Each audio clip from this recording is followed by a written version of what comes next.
ያዝም ማረዳት ሂሳብ ከኔ ቁረጥ ለከፈለላት ነው ልብና ጆሮአን ባንድ ቀን መሰጥ ያዝ በሞት ያዝ ጠንካ ተቀበል መቀበርም ሆነ መወለድ በህግ ተከልክሏል።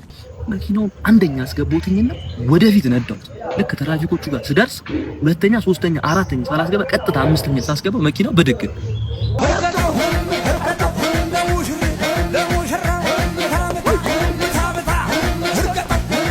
ወንድሜ እኮ ነው አንተ ያለቅም ነበር እንዴ? አረ ወንድሜ ነው ጡንቻለው ይሄም ከኋላ የምታዩት አካባቢ ኢትዮጵያ ተብሎ የሚጠራ የኢትዮጵያን ስም እዚህ ሜክሲኮ ዋና ከተማ ሜክሲኮ ሲቲ ውስጥ በቀን በሚሊዮን የሚቆጠሩ ሰዎች ሲጠሩት ይውላሉ። ሰላም ቤተሰቦቻችን እንዴት ናችሁ? ሁሉ አማን ሁሉ ሰላም። እንግዲህ ዛሬም እንደተለመደው በሪአክሽን ፕሮግራማችን የተለያየ አስቂኝና አዝናኝ እንዲሁም ደግሞ ሌሎች መልእክት አዘል ነገሮችን ወደ እናንተ ይዘን መጥተናል። ዩቲዩብ ቻናላችን ሰብስክራይብ ማድረግ እንዳትረሱ። ወደ ፕሮግራሙ እናምራ። በማርበቂሪ ያደገችው እሷ ጥሩልኝ ያለችው ሁሉ ነገሯ ስምሽ መዓዛ ነው አይደል? እንዴት ጥሩ ትሸቻለሽ። አትሞላፈጥብኝ ዛሬ አንቺ እንዴ ቢት እየነሳሻቸው ነው ቆመሽ የቀረሹ ፈከክማቲ እንዴ ማዬ አደንግጥ የኔ ልጅ የኔ ሸበላ አዋዋሏን እኮ ልብዬ ነው ቆማ አስቀር ጊዜ እኮ አሳስባይ ነው። ይሄ ጀለንጎ ሴት ቤት በኩል ይጣጋው የነፈጨለ ቀልድ እየቀለደ እንዴ ማዬ አንቺም እንደኔ ተቸግረሽ ነው። በሉ ተዋወቁ በሉ እንዴ እና በ40 ዓመትሽ ኮኮብዬ እንድዞር ነው የምፈልገው። በስልኳን ተቀበለ ጫምላቃ አንቺ ስልክሽን ስለው እዚህ ሞቲቬሽናል ስፒከር እያልሽ ከምትደነቁሪ እስኪ ፍቅር ነገር ሞክሪ ተደናጀኝ። እዚህ አግባት ታጉን ትርክ አግብቶ ውልድ በቃ ተቃጠልን እኮ ሆ አሬ ሞላው ለሰው ሙላት ይውሰድ አየ ሰው እናት የት ድረስ እንደሚታገል አረ እንደው አግባና እኔንም ከሹፈርና ገላግለኝ አፈር ይሄ ካልተመቸሽ የረዳቱን ስልክ ያዡ ልጄ ነው። ተቀበል በሞትኩት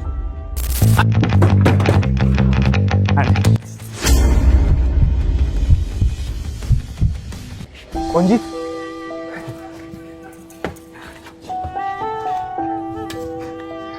ሰምቻለሁ እንዳገባሽ። ጎጆሽ እንዴት ቀና፣ ልጆችሽ አደጉ፣ ባል ትዳርስ ጤና። ያዝም ማረዳት ሂሳብ ከኔ ቁረጥ ለከፈለላት ነው ልብና ጆሮአን ባንድ ቀን መሰጥ ያዝ በሞት ያዝ ጠንካ ተቀበል በሞትኩት አይደል ለፌርማታ ለሽንገላ ፍቅር ስከፍል ነው የኖርኩት። መውደዴን ስከፍል እምነቴን ስከፍል መክፈሌን ይጣ ለዚች ከፍላለሁ ያቺ እስክትመጣ። ተስማምቶሻል በጣም የኔን እንኳን ታዩ ማፈቅራትን እንጂ ምግባባት አላጣ። ባልሽ ይወድሻል አንቺስ ቆይ ወደድሽው? ለሱ ክፍት ሆነለት በኔ ይቆለፍሽው። እኔን እንኳን ታዩ ለማዬ ብዬ ባንቺ ስም ያለ ሴት አገባው በቀደም ከሷ ወለድኩ እንጂ የፍቅር ፊርማዬ አንቺ አልተቀደለም። ያማል ግን በጣም የፍቅር ክፋቱ ለይሉኝታ ብሎ ለውለታ ብሎ በፍጹም አይመጣ። ማን ረዳት ልጅት ቤቷ ነው እዚህ ጋር ወርዳት ወራጅ አለ ውረጂ ብባባም ከልብ ያፈቀረ ቢሸኝ ነው እንጂ አንድ ቤት አይገባም። ውረጂ አንድ ላይ አንድም ከትዳሬ አንድም ከልቤ ላይ ደና ሰንብች ወላታ የለሽ አብሮመላትን ማየው ስመኝ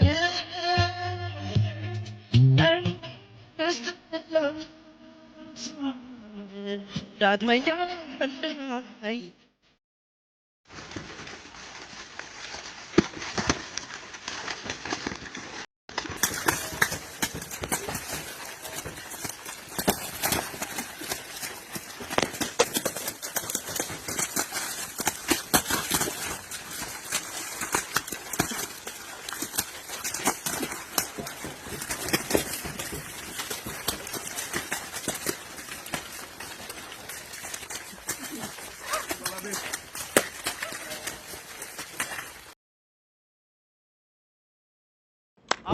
ምንድነው አይጀምሩም እንዴ?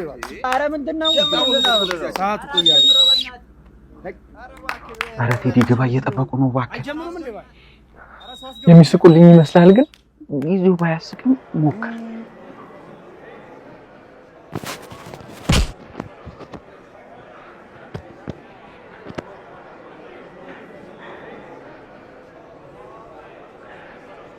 ስለመጣችሁ አመሰግናለሁ። እባክህ ዝም ብለህ ጀምር። ምንድነው እኛ ረፍዶብናል እኮ እሺ ወደ ቀልድ ይገባለሁ።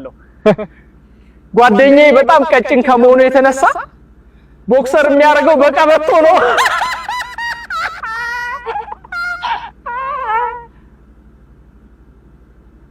ሰፍቶት እኮ ማለት አልገባችሁ። እኔ ነኝ እንዴ ኑሮ ያስወደድኩባቸው? ሲጀመር ጥፋቱ የኔ ነው። ይሄ ምስኪን ህዝብ በቀላሉ ይስቃል ብዬ ማሰቤ። ደፋር እኮ ነኝ፣ ጋጦት እኮ ነኝ። እኔ ያደግኩት ላሞች ያሉበት ቤት ውስጥ ነው እና ቤተሰቦቼ ላሞቹን በጣም ከመውደዳቸው የተነሳ እኔ በረት ውስጥ ሆኜ ላሞቹ ትምህርት ቤት ቢሄዱ ደስ ይላቸዋል።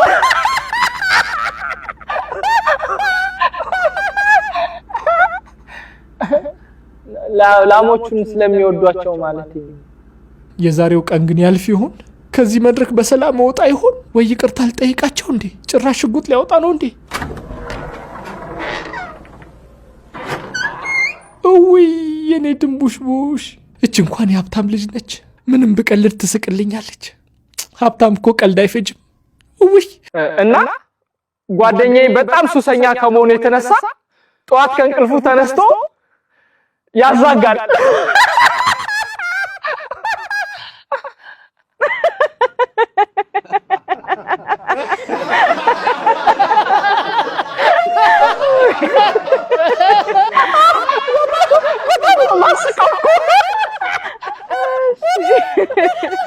እናቱ ሰውነትሽ እኮ አምባሻ ቢሆን የኢትዮጵያ ሕዝብ አይራብም ነበር።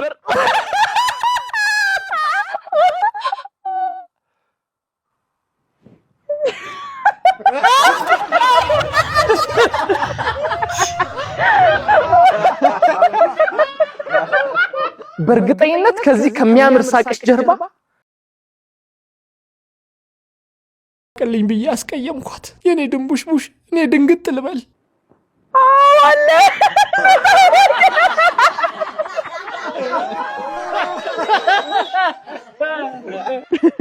አንድ ነገር ልንገርክ። ደስ ይለኛል። በጣም ጎበዝ ነህ፣ ግን ከዚህ በኋላ ባትቀልድ።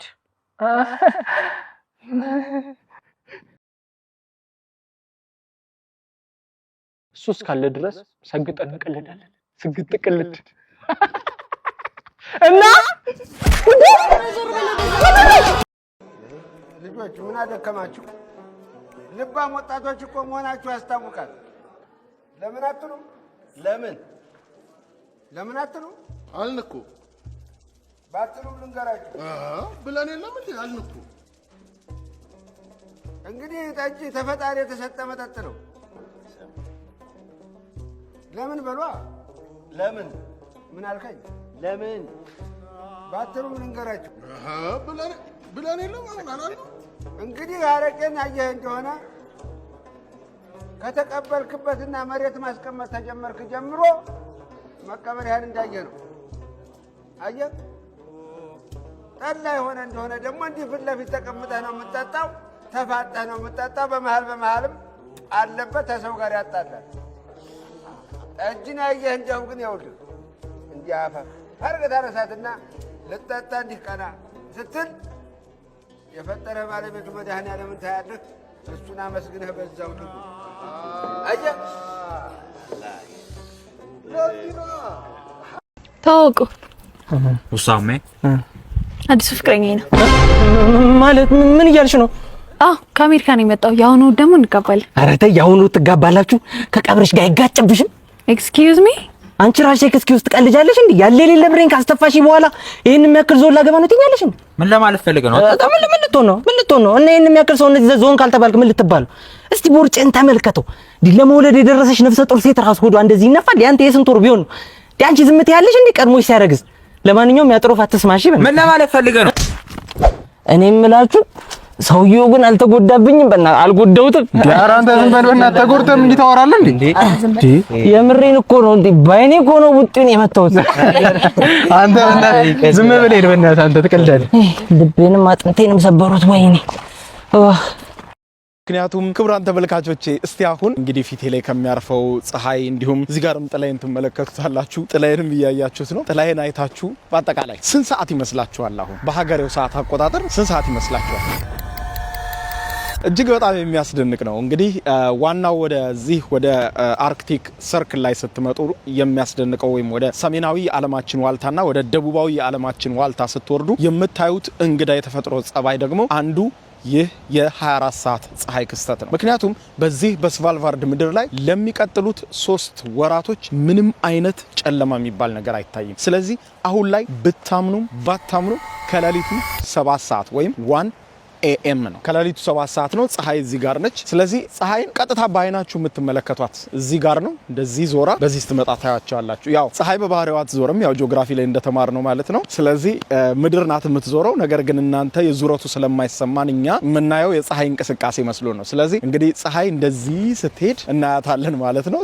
ምድር ክብናት ጠፍጣፋ ምናምን የሚለው ክርክር ላይ አንዱ ማረጋገጫ ወደ ኖርዝ ፖል ወይም ሳውዝ ፖል ሄዶ ሁኔታውን ማረጋገጥ ነው። አንደኛው እንግዲህ እዚህ ኖርዝ ፖል ላይ ስትመጡ የምታዩት የፀሐይን እንቅስቃሴ በአይናችሁ አይ ዊትነስ ትሆናላችሁ። የምድርን እንቅስቃሴ አይ ዊትነስ ነው የምትሆኑት። 24 ሰዓት ፀሐይን አይ ዊትነስ ነው የምትሆኑት። ይኸውላችሁ ከሌሊቱ 7 ሰዓት እንግዲህ ሀገሬው ለጥ ብሎ ሁሉም ተኝቷል። ሌሊት ተነሳውና እኔን ጨምሮ ቱሪስቶቹ በአጠቃላይ የ24 ሰዓት ፀሐይን ኤክስፒሪየንስ ለማድረግ እየተንቀሳቀሱ ነው ያሉት። እጅግ በጣም ነው የሚያስደንቀው። እንግዲህ ይሄ ከሌሊቱ 7 ሰዓት ወይም 1 AM ነው። በነገራችን ላይ የስቫልቫርድና የኢትዮጵያ ሰዓት ተቀራራቢ ነው። ተቀራራቢ ማለት የአንድ ሰዓት ልዩነት ነው ያላቸው። አሁን እኔ እዚህን በመቀርጽበት ሰዓት 1 AM ወይም ደግሞ ከሌሊቱ 7 ሰዓት ነው ብያችኋለሁ። ኢትዮጵያ በተመሳሳይ አሁን ሰዓት ከሌሊቱ 8 ሰዓት ነው። ተመሳሳይ ነው ሰዓታቸው። የአንድ ሰዓት ልዩነት ብቻ ነው ያለው። ኢትዮጵያ 1 ሰዓት ትቀድማለች። ይሄኛው ግን ስቫልቫርድ ከኖርዌይ እኩል ነው ሰዓቱ። ስለዚህ አሁን ላይ እንግዲህ ያው የ24 ሰዓት ፀሐይ ላይ ስለሆኑ ለሚቀጥሉት 3 ወራቶች በጋቸው ላይ ምንም አይነት የፀሐይ ግባት አያዩም። እጅግ ጠራራ የሆነ ፀሐይ ነው በኩለ ሌሊት የምታዩት። ይኸውላችሁ ይሄ 1 AM ነው። በቃ እንዲሁ እንዳለ ይነጋል፣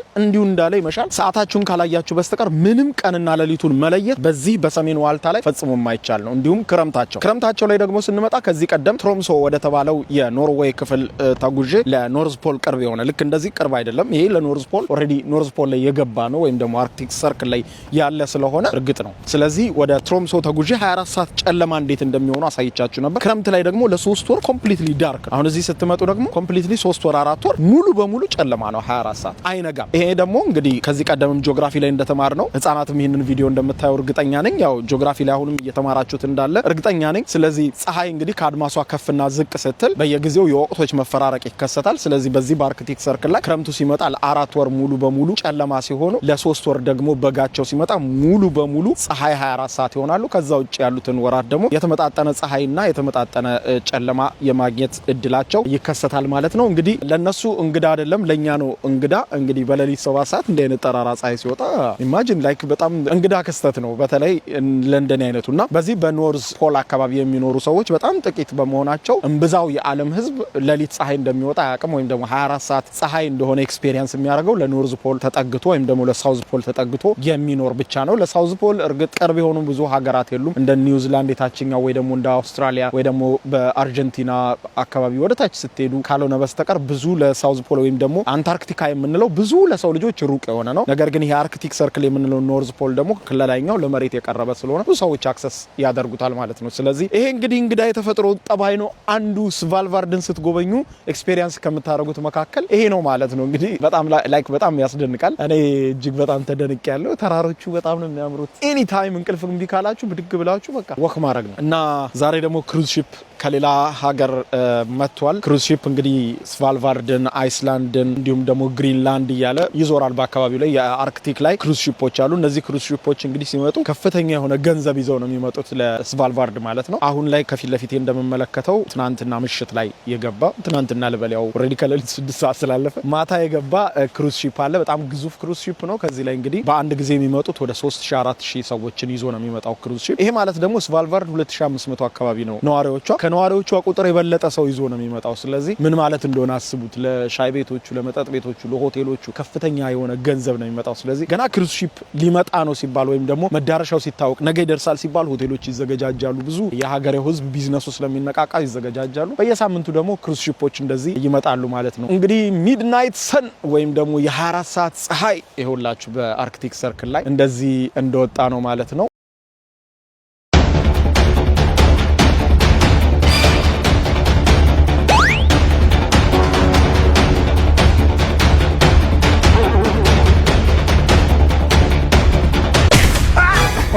ጋሽ ጎጬ እንኳን አደረሰት መልካም በዓል ሚስቶትን ተሻሎት እንዴት ነው አንተ አበባው ነው እባቡ ነው ምንድነው ቆይ ወር በመጣ ቁጥር አንተን ላሳድድ በክራይ በሩ ዝግ ሆኖ እንዴት ነው እኔ ሰው ነው ሸለምጥማጥ ነው አከራዩ ምን ላድርግ ጋሽ ጎጬ ተሳቀቄ እኮ ነው ተሳቀቁ መስሪያ ቤት ደሞዝ አላስገቡልኝምና ያው የቤት ኪራይ ምን አገባኝ ታዲያ እስቲ ቆጭዬ ሙት በሉኝ ከናተ ስጋ ነጥለኝ ራስን ሞቶ ተፈለቀ ከዚህ በኋላ በደረት መሳብ ቀረበልኛ ካታብለን ነው አሁን አረባናት ባሩ እኮ ድንግል ሆነ ወጣበ ተጣቀማራ ውጣት ባናቴ ለምዶብኝ እኮ ነው ጋሽ ቆጬ ቆመ ራሱ ባብ ሐሳብ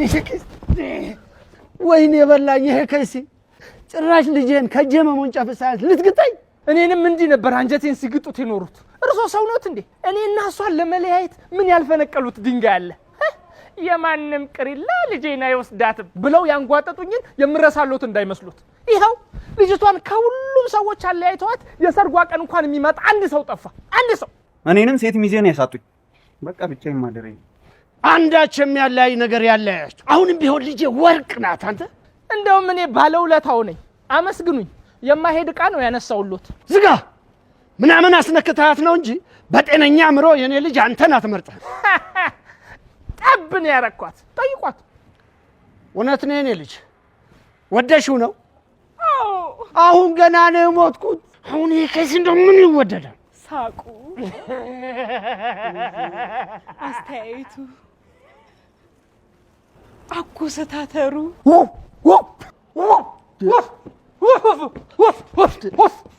የኔ ልጅ እርግጠኛ ነኝ ይሄ እብድ ውሻ ነክሶታል ተከትቧል አባ አሁን ደግሞ ወደ መቃብር ስፍራ ነው ያመጣኋችሁ አንድ አስገራሚ ነገር ላስቃኛችሁ ነው እዚህ ስቫልቫርድ ላይ ማለት ነው ፕሮግራሜ ማስታወቂያ ላይ እንደተመለከታችሁት በዚች በስቫልቫርድ ደሴት ላይ መቀበርም ሆነ መወለድ በህግ ተከልክሏል በዚች በስቫልቫርድ ላይ ይህ የሆነበት ዋነኛ ምክንያት ደግሞ የምናየው እዚህ ቦታ ላይ ነው ይህ ከኋላ የምትመለከቱት እንግዲህ የመጨረሻው የስቫልቫርድ የመቃብር ቦታ ነው ከዚህ በኋላ እዚች ደሴት ላይ ወይም ስቫልቫርድ ላይ በአጠቃላይ መቀበርም መሞትም በአጠቃላይ መወለድም ስለተከለከለ ሰዎች እዚህ ቦታ ላይ እንዳይሞቱ ይደረጋል በተቻለ መጠን ነገር ግን በአደጋ ከሞቱ ደግሞ እዚህ መቀበር አይችሉም ወደ ሜንላንድ ኖርዌይ መሄድ አለባቸው ማለት ነው ይሄውም የሆነው እንግዲህ አስቸጋሪ በሆነው የተፈጥሮ ምክንያት ነው ምክንያቱም ሰዎች እዚህ አካባቢ ላይ በስቫልቫርድ በጠቅላላ ዘላለማዊ የሆነ ቅዝቃዜ ስላለ ይህ ዘላለማዊ ቅዝቃዜ ደግሞ የሚቀበሩ አስክሬኖችን እንዲበሰብሱ አያደርጋቸው እዚህ ጋር የተፈጠረው ነገር ምንድነው ስፓኒሽ ፍሉ በተባለ በአንድ ወቅት ተነስቶ በነበረ ሰፊ ወረርሽኝ በርካታ ሰዎች ሞተዋል እዚህ ጋርም የምታያቸው መቃብር ቦታዎች ደግሞ የማዕድን አውጪዎች በወቅቱ የነበሩ በዛ ወረርሽኝ ምክንያት የሞቱ የማዕድን አውጪዎች ናቸው እነዚህ ማዕድን አውጪዎች እንግዲህ እዚህ ቦታ ላይ ከተቀበሩ በኋላ ከረጅም ዓመት በኋላ አስክሬናቸው ውስጥ ባለው ቅዝቃዜ ምክንያት እየተገፋ አስክሬናቸው ከላይ ይገኛል ሁልጊዜም ሰዎች ሲቀበሩ አይበሰብስም ሙሉ ሰውነታቸው ያስክሬኑ ማለት ነው ምክንያቱም ሙሉ በሙሉ ከስር ቅዝቃዜ ስለሆነ ከስር እየገፋ ያወጣውና አስክሬኑን ከላይ ያመጣዋል ምክንያቱም ውስጡም በጣም ቀዝቃዛ ነው አካባቢው ከላይም ቀዝቃዛ ነው ስለዚህ በፍጹም ሰዎችን መቅበር አልቻሉም ከዛ ውጪ አስደንጋጭ ሆነው እነዛ የሞቱት ሰዎች አስክሬናቸው ወደ ላይ ሲወጣና ሲገኝ ደግሞ ከነዛው ቫይረስ ነው እንግዲህ አስቡት ከሞተ ያ ሰው 20 ዓመት ምናምን ሆኖት አስክሬኑ ሙሉ በሙሉ ሳይበሰብስ እንዲሁም ለመሞት ምክንያት የሆነው ያ ቫይረስ በራሱ አብሮት ከአስክሬኑ ጋር ይገኛል አክቲቭ እንደሆነ ሳይሞት ቫይረሱም ማለት ነው ይሄ ደግሞ ባለው ዘላለማዊ ቅዝቃዜ ምክንያት ነው ስለዚህ ጠብቆ ስለሚያቆያቸው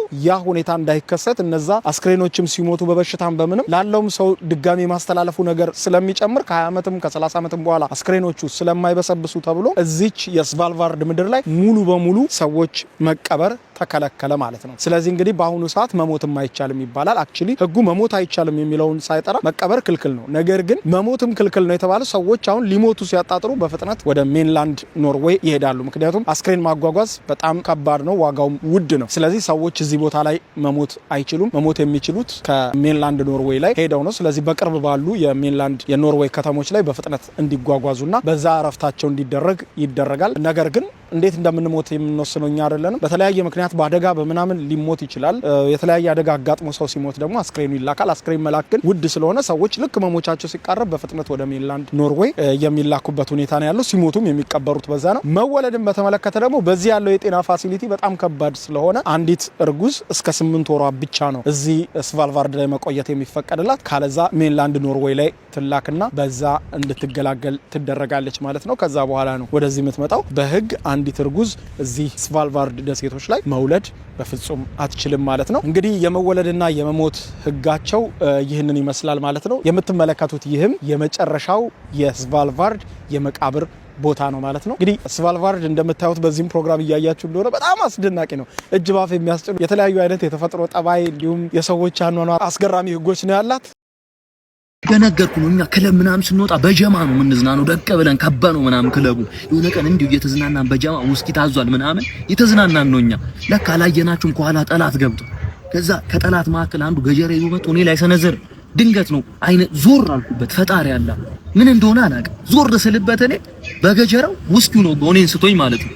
ከዛ ተተረማመሰ ክለቡ ዱቄት አረግናቸው። ጠላት ፈረጠጠ እያልኩ ነው ጠላት። ከዛ እኔ ጃሜን አረጋግጬ ድጋሚ መጠጣት ልንጀምር ስንል ለካ ውስኪው ቅድም በገጀራ ተወግቷል። የተወጋው ውስኪ ደግሞ እኛ አንጠጣማ ቤት ቀየርን ማለት ነው። ዋው የሚገርም ጀብድ።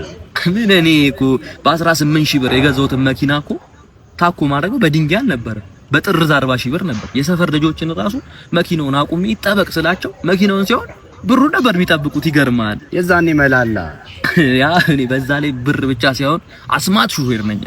ያለፈ ታሪክ ልንገር። ያለፈ ነው እኔን አይወክልም። አሁን ላይ የሆነ ጊዜ ከዚህ አውቶቡስ ተራ መናኸሪያ ገብተን ከአንድ ቅጥቅጥ ላይ ዳይመንድ ዘርፈን ልንወጣ ስንል ማን እንደጠራቸው አላውቅም። ፖሊሶቹ ከበቡት መናኸሪያው ማለት ነው። ከዛ እኔ ምን ብያለሁ? ቅድም አስማት ሹፌር ነኝ ብያለሁ።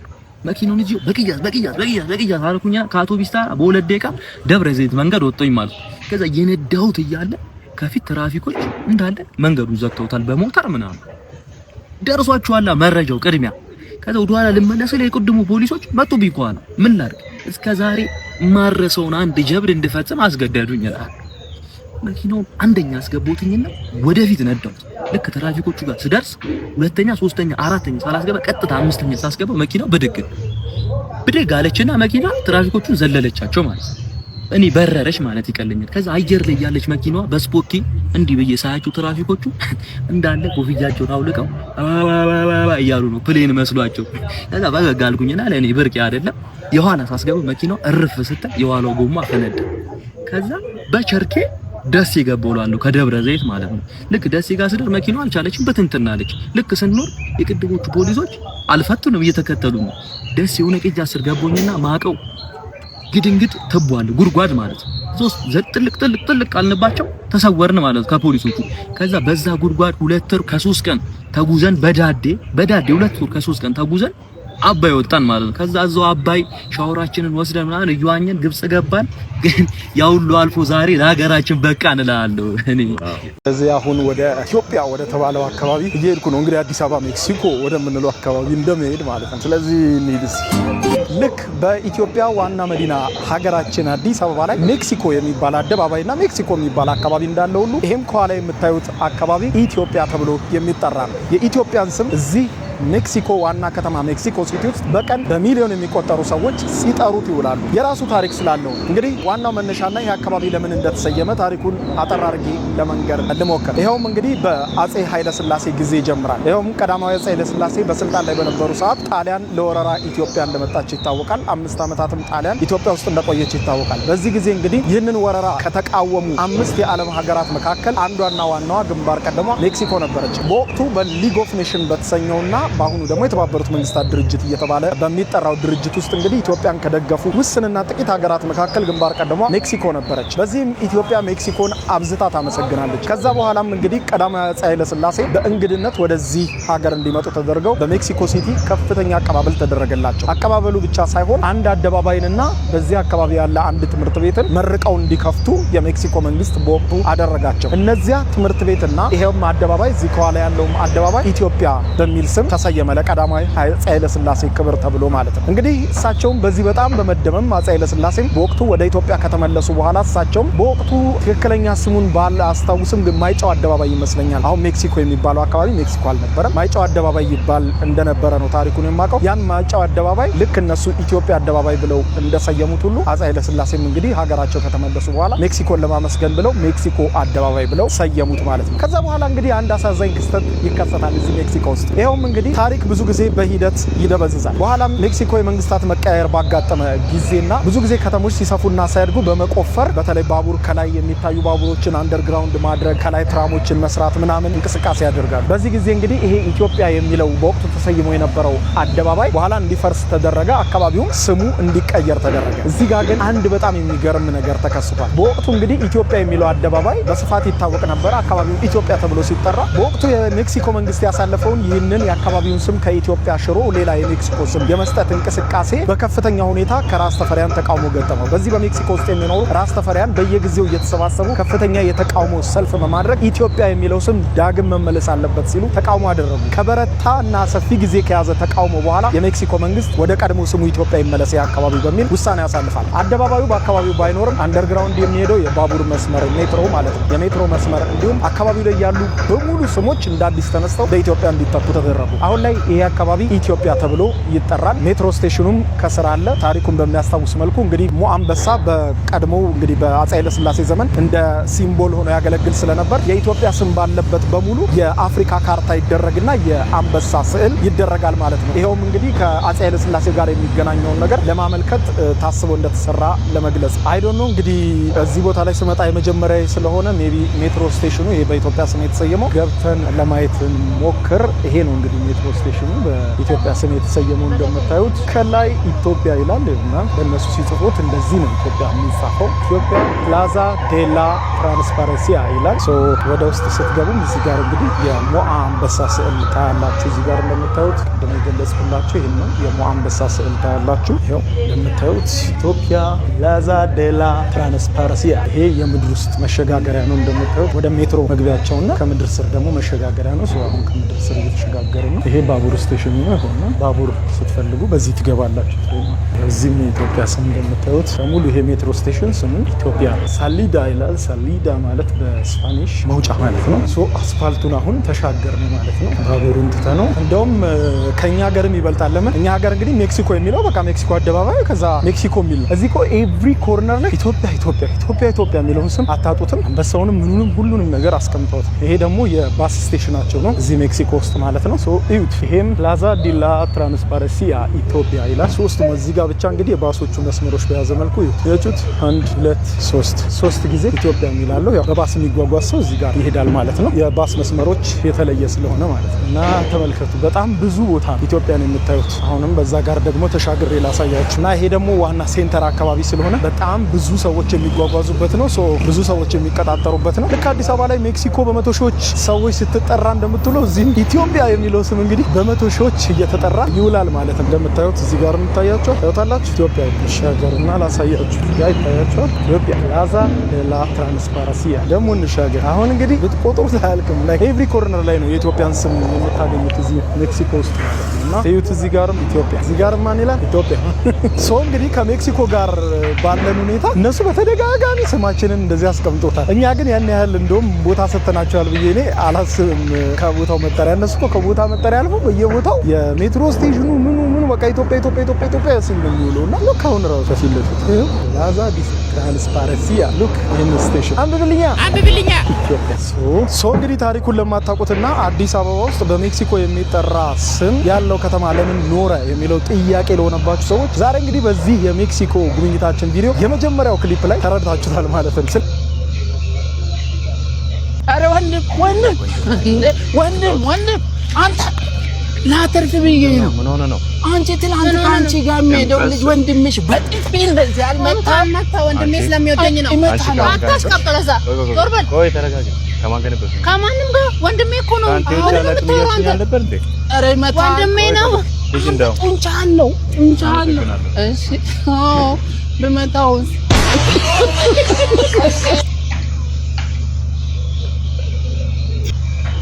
የዛሬ ፕሮግራማችን በዚህ እናብቃ። ቀጣይ እስከምንገናኝ ድረስ ዩቲዩባችን ሰብስክራይብ ማድረግ አትርሱ። ጥሩ ጊዜ ይሆንላችሁ።